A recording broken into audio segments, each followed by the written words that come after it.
Imagine a kingdom where the rulers are gods on earth, yet their bloodlines are slowly poisoning them from within. Golden masks hide broken bodies. Mighty pharaohs, destined to lead one of the world's greatest civilizations, crippled by a secret no one dared speak aloud. For over 3,000 years, ancient Egypt's royal families destroyed themselves in pursuit of divine purity, and the consequences echo through history. Beneath layers of tombs, gold, and treasure lies a story of obsession, power, and tragedy. Pharaohs believed their blood flowed directly from the gods. To protect that sacred lineage, they married siblings, cousins, uncles, nieces, every union celebrated as holy, every child another roll of the dice in a genetic lottery stacked against them. What began as religious devotion became a slow, inevitable catastrophe. Physical deformities, chronic illness, and early death were no longer rare. They were expected, and while the world marveled at their wealth and power, the rulers themselves were suffering in silence. Take Tutankhamun, the boy king whose golden mask captured the imagination of the world. Beneath it, his skull and body told a very different story. Malformed, fragile, crippled by decades of inbreeding. His 130 walking sticks, not ceremonial, but a literal lifeline, allowing him to move with immense effort through a world that demanded strength he did not possess. Each artifact in his tomb reveals the costs of a dynasty obsessed with purity, a dynasty quietly destroying itself under the weight of divine belief. The Egyptians believed their rulers embodied Horus, the sky god, while queens represented Isis. Just as the gods married within their family, earthly royalty followed suit. For 30 dynasties across 3 millennia, this practice created a closed genetic loop. Each generation inherited the cumulative damage of their ancestors. What priests called divine suffering, deformities, epilepsy, shortened lifespans, was in fact the predictable result of extreme consanguinity. And while temple walls depicted perfect gods, real pharaohs often struggled to stand, walk, or even survive childhood. Egyptian mythology justified it. Gods like Geb and Nut, Osiris and Isis, set the precedent for sibling unions. These divine examples became earthly imperatives.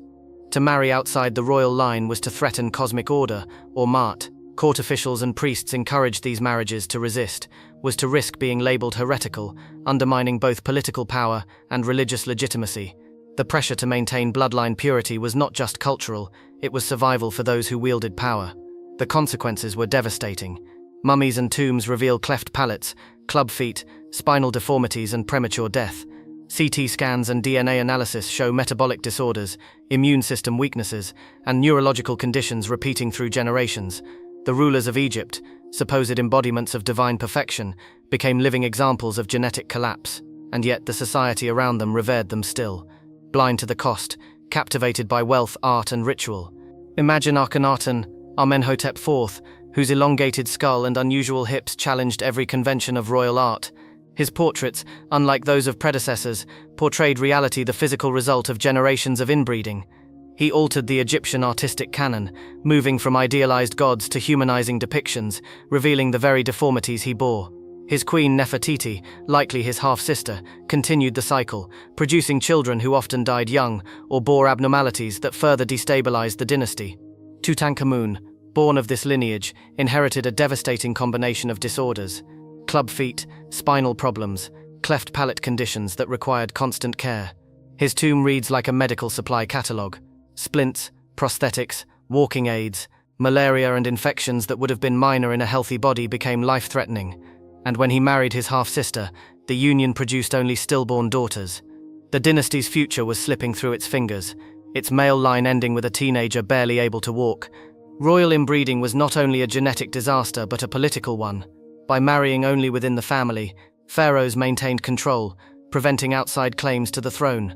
But this isolation also destabilized succession. Physically compromised heirs struggled to rule. Civil wars erupted among siblings. The kingdom's resources were diverted to support the frail, rather than defend or expand the empire. The very system designed to secure power instead sowed its vulnerability. Centuries later, the Ptolemaic dynasty took this to extremes. For nearly 300 years, rulers married siblings repeatedly, producing a lineage more genetically uniform than any natural population. Cleopatra VII, perhaps the most famous of all, emerged from this cycle of inbreeding. Her beauty and intellect are legendary, yet modern genetic studies suggest she suffered from inherited metabolic and neurological disorders. Even her alliances with Julius Caesar and Mark Antony were, in part, desperate attempts to introduce new blood into a failing lineage. Today, modern genetics allows us to trace these patterns with astonishing clarity. DNA and CT scans of royal mummies reveal the full scope of accumulated damage. Skeletal malformations, cranial abnormalities, and metabolic disorders are pervasive. Inbreeding coefficients in some later dynasties approached 0.5, meaning half of their genetic material was identical by descent, a level extreme even for controlled laboratory experiments. The Egyptians unwittingly conducted one of history's most sustained human experiments in genetic isolation. Beyond science, this is a story of human suffering. Generations of children born to royal families were sickly, often dying young. Pharaohs who should have been divine symbols of perfection were dependent on constant care. Their pain, hidden beneath gold masks and monumental tombs, reflects a tragic intersection of culture, religion, and biology. While the state pursued ideals of cosmic perfection, the human cost was immense. Art and propaganda masked reality. Temples and hieroglyphs portrayed perfect, godlike rulers while hiding the deformities and fragility that ran through their bloodlines. Every generation, the gap widened between expectation and reality. Even as priests and advisors celebrated the sanctity of royal unions, the rulers themselves were living proof that ideology cannot override biological truth. Tutankhamun's early death, the failures of Akhenaten's lineage, and the extremes of the Ptolemaic dynasty demonstrate the consequences. Generations of careful isolation meant to protect divine blood, instead produced genetic dead ends. Political instability followed. Succession crises multiplied. Civil unrest emerged. The very foundation of Egyptian power, its ruling family, was collapsing from within. Even Cleopatra, renowned for her intelligence and charm, was affected. Generations of inbreeding had weakened the line so severely that Roman intervention became necessary for survival. Her children with Julius Caesar and Mark Antony were among the first attempts at genetic outcrossing in centuries. And yet, by the time Rome conquered Egypt, the dynastic system of divine kingship had been irreversibly damaged. The mummies themselves provide the evidence. Exceptional preservation allows researchers to identify rare genetic disorders, immune deficiencies, and skeletal abnormalities.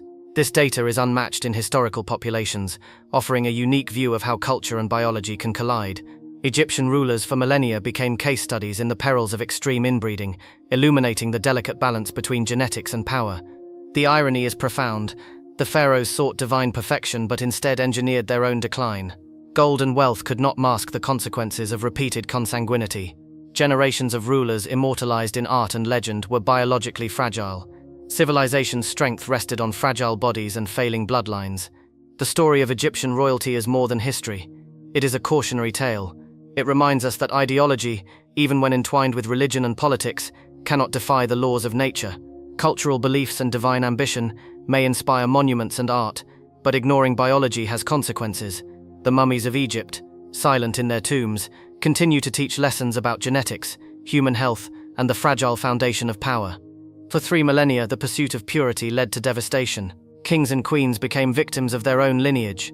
The golden legacy of Egypt conceals broken bodies, fragile lives, and a stark warning: even the greatest civilizations are vulnerable when human ambition ignores biological reality. Behind every mask, behind every treasure, lies the invisible cost of obsession, a reminder that power, wealth, and ideology cannot protect against the fundamental truths of life. In the end, the story of ancient Egypt is not only about glory, art, or religion, it is about humanity, genetics, and the delicate balance between ambition and survival. The pharaohs may have believed their blood divine, but science reveals the truth. Unchecked devotion to ideology can destroy even the most exalted lineages, and that lesson, preserved for thousands of years, still resonates today. If you want to uncover more hidden secrets from history, make sure to hit subscribe and join our journey into the past.